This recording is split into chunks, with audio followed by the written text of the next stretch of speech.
Assalamualaikum warahmatullahi wabarakatuh. Innal hamdalillah nahmaduhu wa nasta'inuhu wa nastaghfiruh wa na'udzu billahi min syururi anfusina wa min sayyiati a'malina.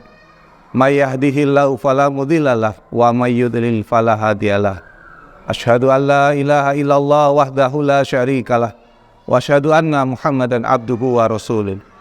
Allahumma salli wa sallim ala nabiyina Muhammadin wa ala alihi wa sahbihi ajma'in.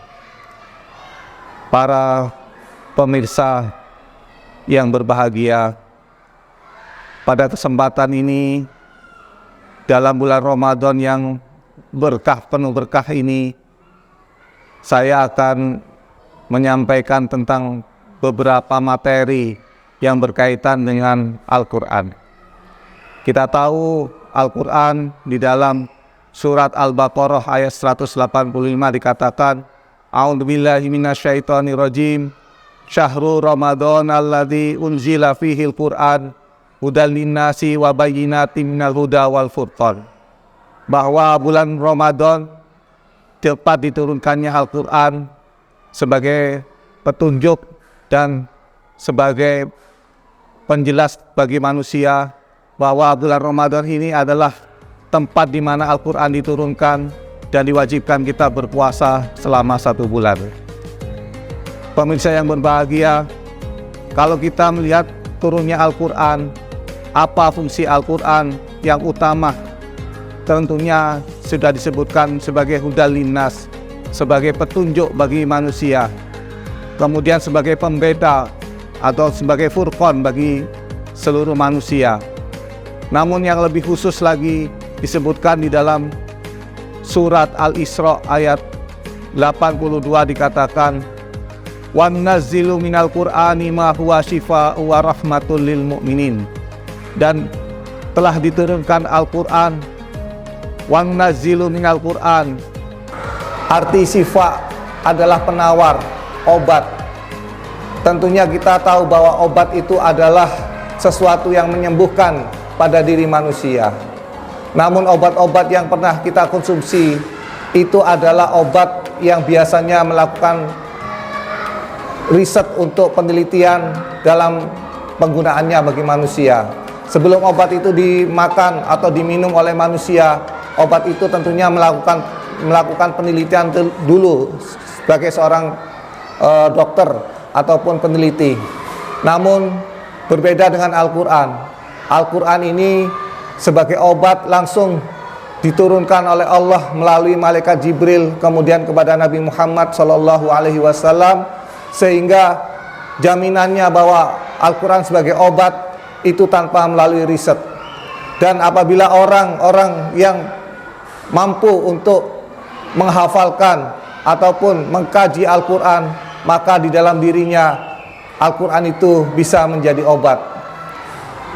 Obat yang terutama bagi manusia adalah ada 2. Yang pertama adalah obat hati, penyakit hati, dan yang kedua adalah obat berupa subhat.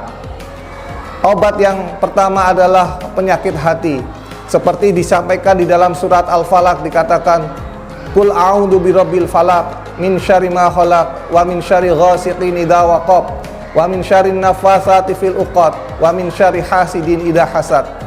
Bahwa Al-Quran ini bisa mengobati orang-orang yang mempunyai penyakit hasad atau dengki. Apa beda antara iri dan dengki? Iri adalah sesuatu yang tidak ingin senang orang lain, namun masih berada di dalam hati manusia. Berbeda dengan hasad atau dengki. Iri yang sudah dilakukan dengan perbuatan. Misalnya orang itu iri di dalam hatinya, maka apabila ingin mencelakai orang lain karena irinya tersebut, maka itulah dinamakan hasad. Maka obat yang bisa melakukan membasmi rasa iri dan dengki ini adalah berupa Al-Quran.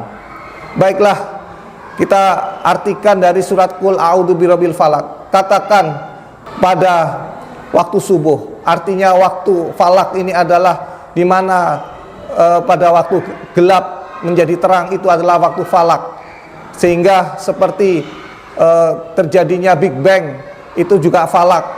Maka awal dari kehidupan kita itu adalah penguasa falak, yaitu Allah Subhanahu wa taala. Qul a'udzu birabbil falak min syarri ma khalaq, dari apa-apa yang diciptakan Allah, dari kejahatan apa-apa yang diciptakan. Karena Allah adalah Maha Pencipta, Khalik, maka kita berlindung kepada Allah dari apa-apa yang diciptakan sebagai makhluknya. Qul a'udzu birabbil falaq min syarri ma khalaq wa min syarri ghasiqin idza waqab, dan dari kejahatan malam apabila sudah gelap. Di waktu malam ini banyak kejahatan-kejahatan yang dilakukan, baik oleh makhluknya Allah berupa ular maupun makhluk-makhluk yang lain. Pada waktu malam biasanya keluar. Maka pada waktu malam inilah kita minta perlindungan kepada Allah supaya kita diselamatkan di waktu malam. Min syarri ma khalaq wa min syarri ghasiqin idza waqab wa min syarri naffatsati fil uqad, dan dari kejahatan buhul-buhul yang biasanya ditiupkan oleh para perempuan. Kita tahu adalah banyak rayuan-rayuan seorang perempuan di waktu malam yang bisa melalaikan seorang laki-laki. Inilah bentuk sihir-sihir yang bisa dilakukan oleh seorang perempuan yang bisa menjatuhkan seorang laki-laki. Kemudian berikutnya wa min syarri hasidin idza hasad, dari kejahatan orang-orang yang memperturutkan hasadnya, dengkinya diperturutkan, sehingga kita minta kepada Allah bisa dilindungi dari kejahatan orang-orang yang dengki. Demikian, inilah contoh bahwa Al-Quran kalau kita amalkan dalam kehidupan sehari-hari, maka akan bisa menjadi obat hati di dalam diri kita.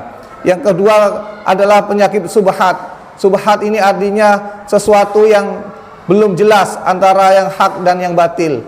Kalau manusia bisa membedakan antara hak dan batil, maka itu adalah manusia itu bisa tercerahkan, bisa membaca dengan Al-Quran tentang yang hak dan yang batil.